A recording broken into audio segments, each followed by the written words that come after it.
Friends, what y'all doing? Nothing? Okay, cool. I'm gonna tell you this little quick story time about something that they did not teach us in school, honey. And when I found out about it, I was like, what? And mind you, I'm gonna tell y'all this, but y'all don't go tell nobody, right? Do you want to know about a time where the president had lost his doggone mind, didn't protect the people, the West was going crazy, everything was up in a tizzy, and then you had it backwards based on Hollywood? 1830, Andrew Jackson. Action Jackson. Well, actually, Action Jackson is like a mob boss or something like that. But we're going to talk about him later. But Andrew Jackson had lost every marble that he might have had in his toy box, okay? He signed an Indian Removal Act of 1830 that kicked the Native Americans out of their land. Let's just be real about it. The land was to the indigenous people. All the Americas, this was the indigenous people. He decided to put this act in place. He signed off on the bill. And that removed the indigenous people.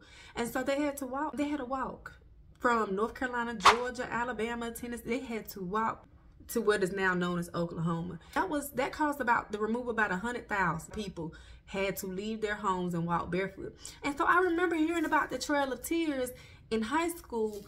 But I don't remember them telling us that the Native American people took their slaves with them. You heard me. They're slaves. Friend. I said, they ain't told me nothing, child. I didn't know. But y'all know back then, Native Americans and black people both owned slaves. Okay, I thought y'all knew that. But anyway, so that was going on in the 1830s. Andrew Jackson did this because he wanted to capitalize on cotton. He wanted to capitalize on slavery and land. He needed the land that the native people were living in. So he told them they got to move on past yonder, over past Mississippi. And then he actually got the army to step in and help him. Now, what really gets me is how on December the 6th, 1830, Andrew Jackson delivered a speech to Congress, and he said, it gives me great pleasure to let y'all know that we done finally got the Indians away from this area, that we've been trying to do this for 30 years. How could you deliver a message like that when 4,000 people have perished in walking, okay? But then we really can't be too surprised because we know for a fact that they used to make slaves walk. Sometime from North Carolina to Florida, they ain't care. So there's a misnomer. There is a misconstrued idea that the Wild Wild West was something that it wasn't. Now, I'm going to tell you why people may consider this the Wild Wild West. And that's likely because the land was lawless. Oklahoma didn't become a state until 1907, friends. In 1830, there was only 24 states. And it was like states on this side, a few on this side, nothing in between. Okay, baby? It was dry and full of settlers, but no law, no states, no government. So people just pretty much did what they want to do. If somebody want to come in your house, take your ravioli and your oodles and noodles, who you going to call? You're going to have to get out your pew, pew, pew, pew and be like Yosemite Sam, be the rootness, tootness. You hear me? Because it won't nothing that nobody could do, okay? So a lot of the time, there was strife between the Native Americans and those settlers, which were Spaniards or Europeans in that area. And they typically wanted the better land, okay? So a lot of the times, the Native Americans, they got pushed into the lands that really nobody wanted. Now, let's get to the cowboys and the Indians. So, you know, you look back in time and you see the Hollywood movies with John Wayne. And you see them cowboys out there just riding up and down on their horses, just giddy up, and pew, pew, pew, pew, doing all of this, right? And you say, oh, wow, they were heroes. They was really out here. That ain't even what it was. So let me explain to you what the cowboys was. The first cowboys was the vaqueros. They were Spanish, right? Or what you would call Mexican. Cow herders, right? Cattle herders. They herdled. Calm down. Cattle herders.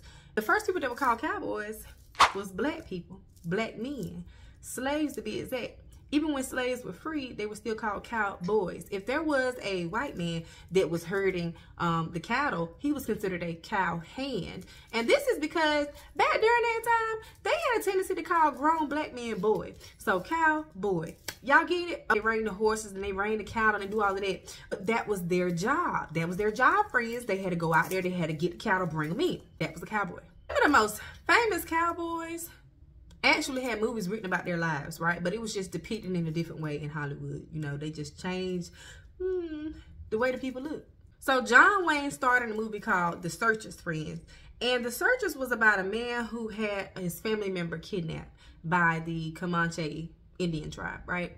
That actually happened. I'm going to insert a picture of who it happened to. Britt Johnson. He was a cowboy from Tennessee, and he was born in 1856. Now, he had his wife and children kidnapped by a Comanche Indian group and went and got his family back, okay? And they did a movie about it. It just starred a different person than Britt Johnson. So then I said, well, child, I never knew. But then I said another man named Bill Pickett. So Bill Pickett was also a cowboy. And I was like, okay, Bill, come on, what you got?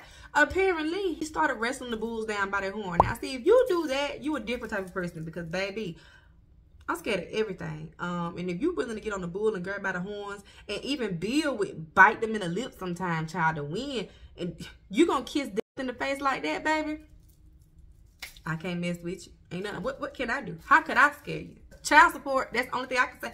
How could I scare you? I couldn't scare you no other way. Bill Pickett, he was very well known as well as a cowboy, as well as a rodeo star. Nat Love. Now, Nat Love was born in 1854, and he was from deep down south. He was from the lone state of Texas, okay? He was known as a cowboy, but he was also a great marksman, okay? Meaning he can, you know, roll with the best of them. He really wanted to get a job herding the cattle, so he talked to the trail boss, and the trail boss said, listen, if you can rein this here horse and you can get him to act right, you get a job. They gave him the wildest horse named Good Eye, and he had to get up there and tame him, and he did just that. So during that time in Texas, you can get you some beef for cheap, okay? Because he had a bunch of cows down there, all right? That's just what it was. Now up in Chicago and in New York, they paid more money for it. So bitch owners in Texas was like, listen, we gonna start herding our cattle up to the Chicago and New York area. We can get them on a train and ship them to New York and Chicago, because they're gonna pay more money for the meat. So they sent the cowboys. Now, this is in Texas, so you have these routes coming up from Texas going through areas like Oklahoma, right? You're going up through the Midwest to get them on a train to get them upstate.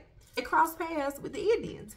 Now, from the accounts of cowboys, which were black cowboys and some Mexican cowboys during that time, they said they didn't really have no smoke with the Indians. There was a little strife back and forth here and there. But for the most part, they said that when they crossed paths with Indians, they were normally in need of something because they had been placed in this area where the government was saying, we're going to give y'all rations of food every 7 days. But they run out of food. You know how it is when you try to get groceries and you run out on the second or third day. You got to make stuff stretch. So they were actually in need of things.